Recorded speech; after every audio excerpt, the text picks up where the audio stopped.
Assalamualaikum warahmatullahi wabarakatuh. Saya Nisa Meranti akan menjelaskan tentang kejahatan kera putih dan ketakutan akan kejahatan oleh Michael Levy. Korelasi dan pengaruh pada takut akan kejahatan. Terminologi itu penting untuk membedakan kekhawatiran dan kekhawatiran umum dari ketakutan. Didefinisikan dalam Oxford English Dictionary Online antara lain emosi rasa sakit atau ketidaknyamanan yang disebabkan oleh rasa bahaya yang akan datang atau oleh prospek kemungkinan kejahatan dan perasaan khawatir terhadap apapun yang dianggap sebagai sumber bahaya atau terhadap seseorang yang dianggap dapat menyebabkan cedera atau hukuman. Rasa takut tidak harus sepenuhnya didasarkan pada rasionalitas, meskipun kebanyakan dari kita mungkin ingin menghindari hal-hal yang membuat kita takut. Ini tidak selalu mungkin karena itu mungkin tertanam dalam lingkungan fisik kita dan sulit untuk melarikan diri. Mengingat sarana keuangan dan hak kita, misalnya untuk bepergian ke luar kota, yang ke lingkungan lebih aman. Secara komparatif, kita hanya tahu sedikit tentang hubungan antara risiko viktimisasi dan ketakutan, atau hubungannya dengan gaya hidup dan aktivitas rutin. Misalnya, jika warga lanjut usia atau wanita dengan usia berapapun jarang keluar rumah pada malam hari, karena takut akan kejahatan. Tidak mengherankan bahwa mereka tidak sering dirampok atau diperkosa oleh orang asing. Sebaliknya, para pria atau wanita muda yang pergi keluar malam sering mendapati risiko perampokan lebih sering. Ketakutan dan media. Hubungan penting antara risiko aktual dari berbagai kejahatan dan ketakutan adalah peran media. Wall telah meneliti cara media membentuk citra kita tentang kejahatan dunia maya. Namun hubungan antara ketakutan dan keterpaparan pada cerita kejahatan tidak jelas. Pelaporan kejahatan kera putih juga tidak selalu tidak masuk akal. Ironisnya, meskipun media liberal Inggris terkadang sangat kritis terhadap beberapa perkiraan ancaman teroris, tampaknya ada sedikit skeptisisme tentang angka biaya penipuan atau biaya pencucian uang yang tinggi, dan meningkatkan begitu juga dengan data pada beberapa kejahatan terorganisir seperti perdagangan orang. Namun sejauh mana data tersebut meningkatkan ketakutan orang, termasuk para eksekutif bisnis terhadap kejahatan ancaman semacam itu masih belum jelas.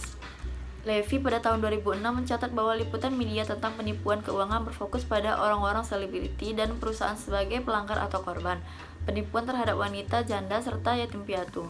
Takut akan penipuan di antara individu.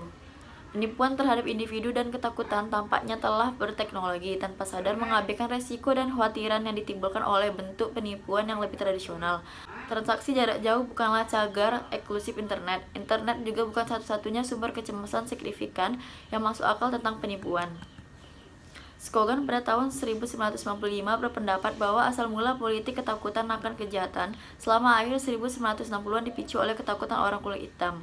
Ketakutan akan kejahatan menjadi cara tidak langsung untuk mengungkapkan kekhawatiran rasial. Pelaku kejahatan jenis ini hanya menggunakan informasi data mentah dalam melakukan kegiatan kriminalnya. Dengan mengasumsikan kendali atas informasi yang bukan miliknya, dia memanfaatkan nilai instrumental murni dari informasi tersebut.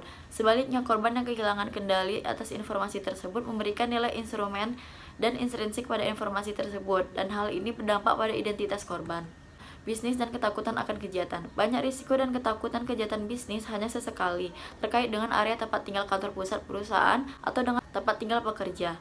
Dan globalisasi layanan retail dan keuangan menciptakan kesulitan untuk konstruksi ruang tradisional dan untuk fokus ruang fisik dan literatur. Ada kekurangan survei serta data etnografis tentang ketakutan bisnis terhadap kejahatan, dan apa yang cenderung berfokus pada sektor retail besar atau ketakutan akan kekerasan.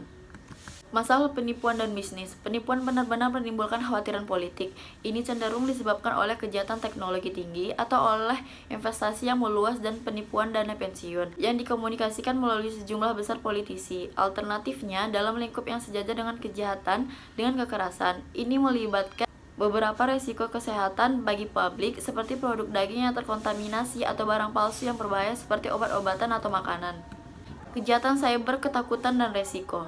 Penipuan cyber adalah kejahatan disintermediated dan ada pertanyaan besar tentang di mana itu, dan beberapa bentuk kejahatan komersial lainnya harus ditempatkan baik untuk tujuan intervensi kriminologi dan praktis. Misalnya, apakah tempat terjadinya kejahatan bergantung pada di mana pelakunya berada, di mana korbannya berada, di mana uang itu dikirim, di mana uang itu berakhir. Ini bukanlah pertanyaan yang muncul dalam viktimisasi atau survei kejahatan, tetapi mereka memiliki implikasi karena takut akan kejahatan karena ancamannya lebih jauh dan kurang rentan terhadap metode kepolisian normal.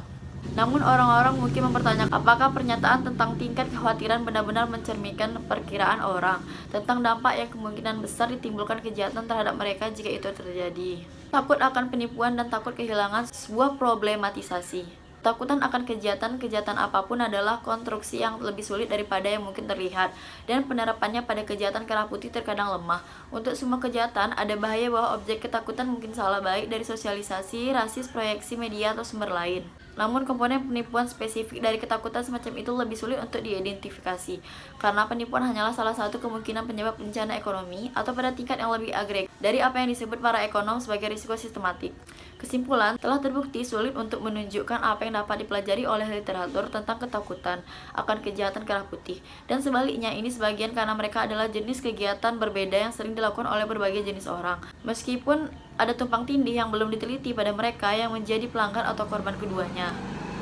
Pelanggar kerah putih sengaja memanipulasi rasa takut dengan mencoba menurunkannya dalam situasi di mana ada ketidakpercayaan, sementara ketakutan akan kejahatan bisa dibilang adalah konsekuensi dari viktimisasi kejahatan jalanan dan cara informasi tentangnya dibangun dan disebarluaskan.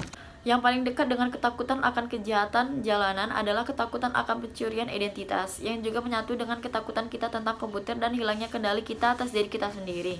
Sementara ketakutan akan beberapa kejahatan dapat mempersempit peluang tetapi jarang dapat memberikan perlindungan total dari serangan predator. Ketakutan akan penipuan mungkin membuat kita membeli arena tabungan dengan investasi yang sepenuhnya dilindungi oleh skema kompensasi berbasis pemerintah atau asuransi.